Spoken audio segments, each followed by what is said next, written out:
48 ans, ce n'est pas une fierté pour moi. Je pense que j'ai assouvi une passion et je le faisais naturellement.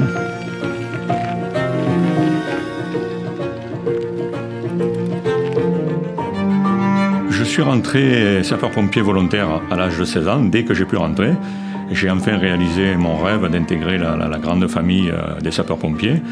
Ça représentait pour moi des valeurs qui étaient intéressantes, comme le respect, l'engagement de soi, donner du temps pour les autres, un esprit de cohésion, de groupe.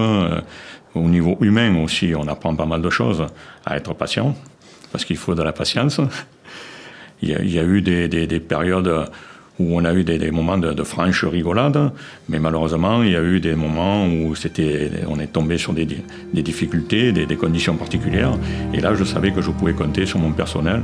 C'était à ce niveau-là très intéressant aussi. C'est un souvenir que j'ai de lui qui a passé plusieurs jours sur un feu de forêt quand on était petit avec mon petit frère.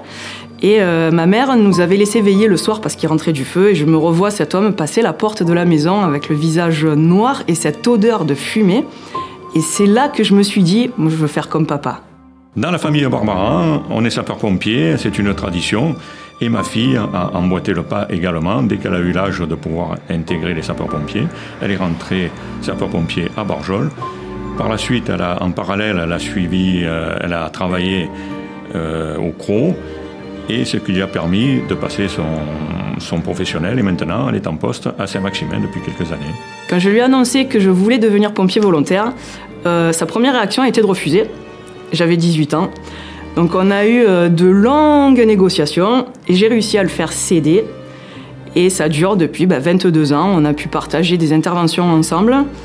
Et ça reste quelque chose de vraiment privilégié, une relation vraiment très privilégiée, très pudique.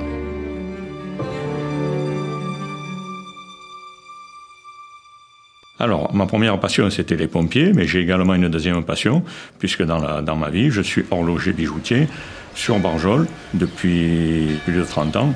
J'ai un atelier où je répare les montres, les réveils, et je me suis spécialisé depuis quelques années sur la restauration de pendules anciennes, de remettre en état ces vieilles demoiselles, et ça change du travail courant, où là, je peux réaliser des pièces, je refais des roues, je refais des dents, je tourne pour refaire des pivots. Et c'est pas mal parce que quand on démonte des anciennes pendules comme ça, souvent on tombe sur des signatures d'anciens horlogers et on retombe sur des dates qui remontent à 1860, à 1880. C'est quand même très émouvant de penser que d'autres horlogers ont travaillé là-dessus avant moi. Alors j'ai choisi ce métier d'horloger déjà parce que ça correspondait un peu à ce que j'attendais, tout ce qui est patience, délicatesse, parce qu'on travaille sur une échelle qui est quand même très fine. Et puis mon père était horloger, donc j'ai pris tout naturellement la succession.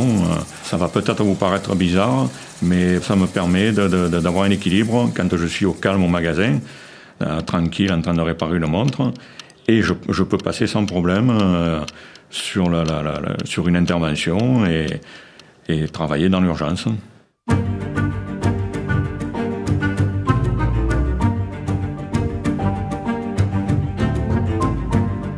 En parallèle de mon métier d'horloger et de mon activité de sapeur-pompier, j'exerce une autre fonction qui est le guetteur à Réal 3, au niveau du Bessillon qui se trouve sur la commune de Pontevès. C'est une fonction de surveillance des massifs qui nous permet de détecter éventuellement un départ de feu ou une fumée, et un deuxième rôle qui est celui de renseignement au CODIS concernant l'évolution du sinistre et le relief, tout ce que l'on peut donner. On est les yeux du CODIS. En 2022, j'ai signalé un départ de feu au CODIS et pour moi, ça a été très intéressant de pouvoir assister à ce départ de feu, pouvoir suivre l'évolution du sinistre et imaginer les personnels qui étaient sur le terrain en train de combattre ce départ d'incendie.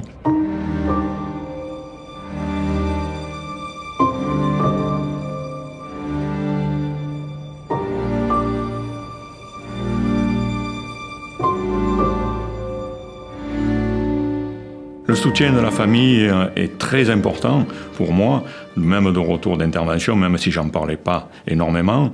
À ce sujet-là, je voudrais remercier ma femme aujourd'hui pour tous ses sacrifices, sa patience sur toutes ces années, ce qui me permettait de pouvoir faire mes interventions au quotidien. Le fait que ce soit le pompier volontaire qui ait cumulé le plus grand nombre d'années de service est une grande fierté pour moi, mais c'est surtout beaucoup d'émotion parce qu'il est le dernier pilier de la caserne à être parti. Et ça reste quelque chose de vraiment très très fort et je garderai toujours, c'est quelque chose qui me suivra toujours au fil de ma carrière, sa simplicité et son altruisme. Si je devais faire le bilan de ces merveilleuses années passées au sein des sapeurs-pompiers, je dirais que j'ai vécu une expérience extraordinaire, surtout une expérience humaine très enrichissante. Et il me semble que c'est hier que je signais, que je passais la porte rouge de la caserne. Le temps a passé très rapidement, il ne me semble pas du tout que j'ai passé 48 ans au sein de cette belle corporation. Et si c'était à refaire, donnez-moi un stylo, je signe de suite.